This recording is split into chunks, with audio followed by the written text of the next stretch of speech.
Box içinde hazır.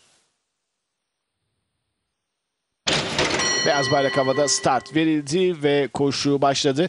Çıkıştan sonra 3 numaralı Azelhan rakiplerinin 2 boy kadar gerisine düştü. Hikmet ile birlikte dışarıdan doldurup geldi. 12 numaralı Turbojet iç kulvardaki 11 numaralı Hancıoğlu ile önde buluştu. Bu ikiliden içeriden gelme avantajıyla asfaltlı liderlik 11 numaralı Hancıoğlu'da. Hemen dışında 12 numaralı Turbojet İkincilikte yer tuttu. Öndeki bu ikinin 2 boy kadar gerisine üçüncülüğe yürüdü 6 numaralı Çakıcı Efe. Hemen dışında yer tutan isim 2 numaralı Yüreğim. Bu ikinin 2,5 boy kadar gerisinde 5.liğe attı kendini 7 numaralı Budakan. Hemen içinden 6.lığa yürüdü 5 numaralı Keyif. 800 geçirken onların sağrısında 4 numaralı 10 numara var. Onun hemen içinde 1 numaralı Pelikan. Dışında 9 numaralı Kabakçı. İç kulvarda 8 numaralı Kubatoğlu sırasıyla son düz yaklaşıyoruz.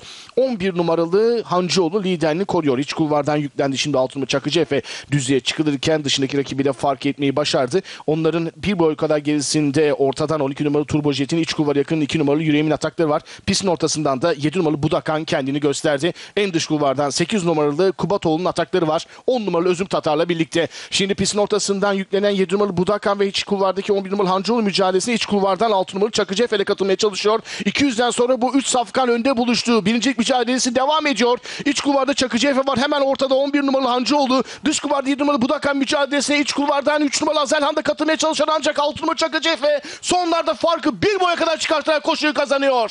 7 numaralı Budakan, 11 numaralı Hancıoğlu iç kulvardaki 3 numaralı Azelhan tabelanın son 3 basamağı için yakın arayla çizgi geçtiler.